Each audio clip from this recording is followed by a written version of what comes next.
പ്രണയം ഭയങ്കര മനോഹരമാണ്, ബ്രേക്കപ്പ് ഭയങ്കര പെയിൻഫുൾ ആണ് എന്നൊക്കെ നമ്മൾ പറഞ്ഞു കേട്ടിട്ടുണ്ട് അല്ലേ. ശരിക്കും ഇടയ്ക്ക് എനിക്ക് തോന്നലുണ്ട് ഈ ബ്രേക്കപ്പ് എന്നുള്ള ഒരു സംഭവം എന്താ ഭയങ്കര ഓവർ റേറ്റഡ് ആണെന്ന് എനിക്ക് തോന്നിയിട്ടുണ്ട്. അതിനേക്കാട്ടിലും പെയിൻഫുൾ ആയിട്ടുള്ള ഒരു സംഭവം ഉണ്ട്. എന്താ നിങ്ങൾക്കറിയോ? എക്സാമിന് ജസ്റ്റ് 2 ആഴ്ച മാത്രം മുന്നിൽ നമ്മളാണ് ഒരു സാധനവും പഠിച്ചിട്ടില്ല എന്ന് മാത്രമല്ല, എന്താണ് പഠിക്കേണ്ടത് എന്ന് പോലും നമുക്കറിയാത്തൊരവസ്ഥ ഉണ്ട്. അതിനേക്കാട്ടിലും പെയിൻഫുൾ ആയിട്ട് ഒരു ബ്രേക്കപ്പും വരൂല, വേറെ ഒരു സാധനവും വരൂല എന്ന് ഞാൻ ഉറച്ചു വിശ്വസിക്കുന്നുണ്ട്. ഇപ്പോൾ നിങ്ങളൊക്കെ ഈ വീഡിയോ കണ്ടുകൊണ്ടിരിക്കുന്ന ഓരോ കുട്ടിൻ്റെ അവസ്ഥ അതാണെന്ന് എനിക്കറിയാം. പഠിച്ചിട്ടില്ല എന്ന് മാത്രമല്ല, എന്താ പഠിക്കേണ്ടതെന്ന് അറിയുകയുമില്ല. ആ ഒരു അവസ്ഥയാണ് നിങ്ങളിപ്പോൾ, ആ ഒരു അവസ്ഥയിലൂടെയാണ് കടന്നു പോകുന്നത്. പക്ഷെ നിങ്ങളുടെ ഈ ഒരു അവസ്ഥയ്ക്ക് കാരണം ഒരിക്കലും നിങ്ങൾ മാത്രമല്ല എന്ന് ഞാൻ പറയും. പിന്നെ ആര് കൂടെയാണ്?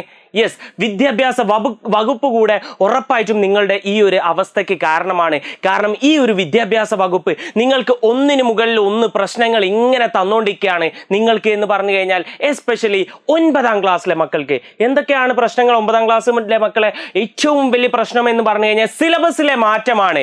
ചില അതായത് സിലബസിൽ വലിയ വലിയ മാറ്റങ്ങൾ ഉണ്ടാവുന്നു, ചില പോർഷൻസ് ഒഴിവാക്കുന്നു, ചിലത് പുതുതായിട്ട് വരുന്നു. ആൻഡ് അങ്ങനെ ആകെ പ്രശ്നങ്ങൾ.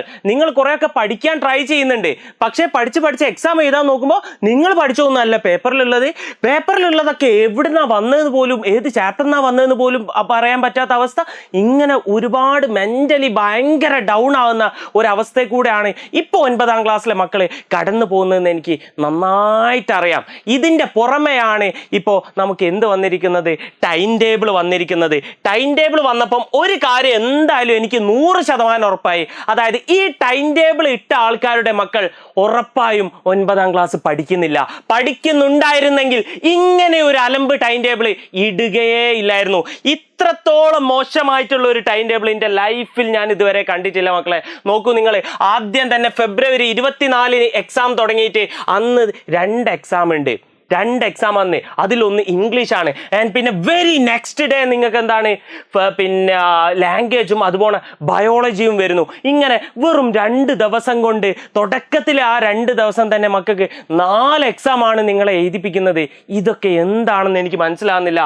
അത് കഴിഞ്ഞിട്ട് പിന്നെ ഉള്ളത് 27ാം തീയതി സോഷ്യൽ സയൻസ് ആണ്. സോഷ്യൽ സയൻസിലൊക്കെ എത്ര ചാപ്റ്റേഴ്സ് ഉണ്ട് എന്നുള്ളതിനെ കുറിച്ചൊന്നും ഇവർക്കൊരു ബോധവുമില്ല എന്നുള്ള എന്നാണ് ഞാൻ മനസ്സിലാക്കുന്നത്. വെറും ഒരു ദിവസത്തെ ഗ്യാപ്പിൽ സോഷ്യൽ സയൻസ് എന്താക്കും. അത് കഴിഞ്ഞ് 28ാം തീയതി ഫിസിക്സ്. ഒരു ദിവസം പോലും ഗ്യാപ്പില്ലാണ്ട് ഈ ഫിസിക്സ് എക്സാം എങ്ങനെയാണ് ഈ സിലബസ് മാറിയ സാഹചര്യത്തിൽ ഈ പാവം മക്കൾ എഴുതുക എന്നുള്ളത് എനിക്ക് മനസ്സിലാവുന്നില്ല. അത് കഴിഞ്ഞിട്ട് പിന്നെ 6ാം തീയതിയാണ് മാത്സ് വരുന്നത്. ദാറ്റ്സ് ഫൈൻ, അതിൽ പ്രശ്നമൊന്നുമില്ല, അത് ഓക്കെ ആണ്. പക്ഷേ അത് കഴിഞ്ഞ് 20ാം തീയതിയാണ് ഹിന്ദി വരുന്നത്. 14 ദിവസത്തെ ഗ്യാപ്പ് ഹിന്ദിക്ക്.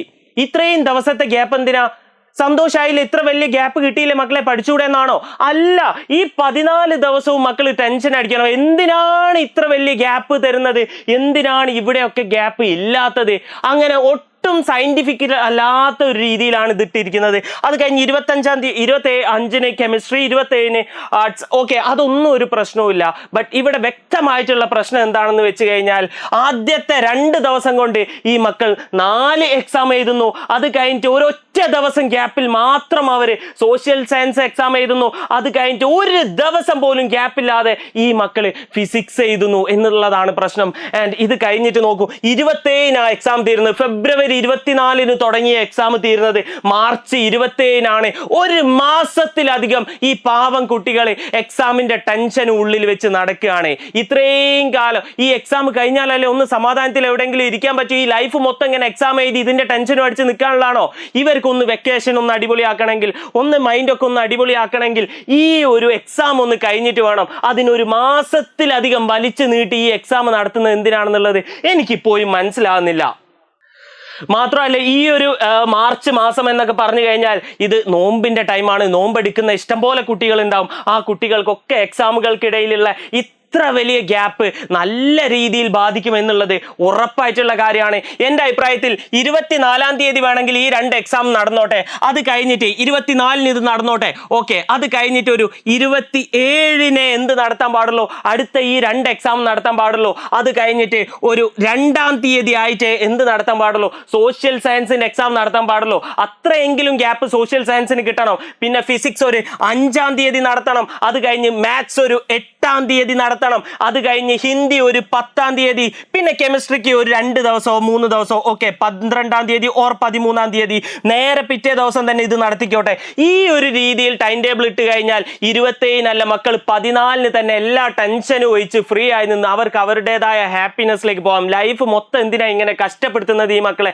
ഈ ഒരു ടൈം ടേബിളിന് നിങ്ങൾ ഓക്കെ ആണെങ്കിൽ മക്കളെ ജസ്റ്റ് നിങ്ങളൊന്ന് താഴെ കമന്റ് ചെയ്യണം. ഈ ഒരു രീതിയിൽ നമുക്ക് ജസ്റ്റിസ് കിട്ടിയേ പറ്റൂ. വിദ്യാഭ്യാസ വകുപ്പിന് ഈ ഇട്ട ടൈം ടേബിൾ തെറ്റായി പോയി എന്ന് തോന്നുന്നുണ്ടെങ്കിൽ നിങ്ങൾ കേരളത്തിലെ കുട്ടികളോട് ക്ഷമ ചോദിക്കണം എന്ന് ഞാൻ ഒരിക്കലും പറയുന്നില്ല.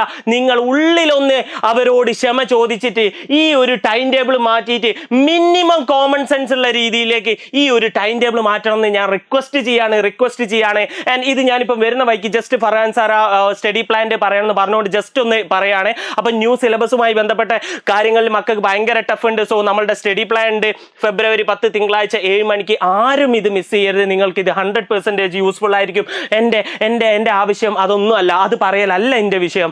ആൻഡ് ഈ ഒരു വിദ്യാഭ്യാസ വകുപ്പ് മക്കളോട് ചെയ്യാൻ പോകുന്ന 9-ാം ക്ലാസ്സിലെ മക്കളോട് ചെയ്യാൻ പോകുന്ന അടുത്ത ക്രൂരതയാണ് സി മാർക്ക്. 10-ാം ക്ലാസ്സിലെ C mark, SSLC C mark tough ആക്കാൻ പോകുന്ന, അല്ലെങ്കിൽ വെറുതെ കൊടുക്കാതിരിക്കാൻ പോകുന്ന ആദ്യ ബാച്ച് ഈ വീഡിയോ കണ്ടുകൊണ്ടിരിക്കുന്ന 9-ാം ക്ലാസ്സിലെ കുട്ടികളാണ്.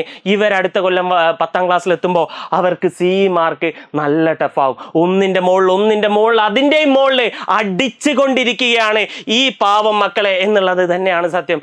ഇത് മാത്രമല്ല, വേറെ ഒരു വിഷയം കൂടി ഉണ്ടാ. എന്താണ് ആ വിഷയം? ഇപ്പൊ ഈ കണ്ടുകൊണ്ടിരിക്കുന്ന ഈ 9-ാം ക്ലാസ്സിലെ മക്കൾ എന്ന് പറഞ്ഞു കഴിഞ്ഞാൽ കോവിഡ് കണക്കുകൾ നോക്കുമ്പോൾ വെറും 6-ാം ക്ലാസ്സിലോ 7-ാം ക്ലാസ്സിലോ മാത്രമേ ഇവർ എത്തിയിട്ടുള്ളൂ. ഇവർക്ക് ബേസിക് ആയിട്ടുള്ള മാത്സിൽ കാര്യങ്ങൾ ചെയ്യാൻ പോലോ കൂട്ടാനോ കുറയ്ക്കാനോ പോലും അറിയില്ല. അങ്ങനെയുള്ള ഈ കുട്ടികളുടെ മുന്നിലേക്കാണ് സിലബസ് മാറ്റിയിടുന്നത്. അങ്ങനെയുള്ള ഈ കുട്ടികളുടെ മുന്നിലേക്കാണ് എക്സാം ഭയങ്കര ടൈം ടേബിളിൽ ഭയങ്കര ഒരു ഇൻജസ്റ്റിസ് കൊണ്ടുവരുന്നത്. അങ്ങനെയുള്ള ഈ കുട്ടികളുടെ മുന്നിലേക്കാണ് സി മാർക്കിന്റെ പ്രശ്നങ്ങൾ കൊണ്ടുവരുന്നത്. ഇങ്ങനെ എല്ലാം കൂടി ഒരു വിഭാഗം കുട്ടികളുടെ മേൽ അടിച്ചേൽപ്പിക്കുന്നത് എന്തല്ല, തീർച്ചയായിട്ടും അതൊരു നീതിപരമായിട്ടുള്ള കാര്യമല്ല. വിദ്യാഭ്യാസ വകുപ്പ് ഇതിൽ എന്തെങ്കിലും ചെയ്തേ പറ്റൂ. അല്ലെങ്കിൽ ഈ കണ്ടുകൊണ്ടിരിക്കുന്ന കുട്ടികൾ പലരും ഭയങ്കര മാനസികമായിട്ടുള്ള പ്രയാസങ്ങളിലേക്ക് പോകുന്നുള്ള കാര്യത്തിൽ ഒരു ഡൗട്ടും ഇല്ല മക്കളെ.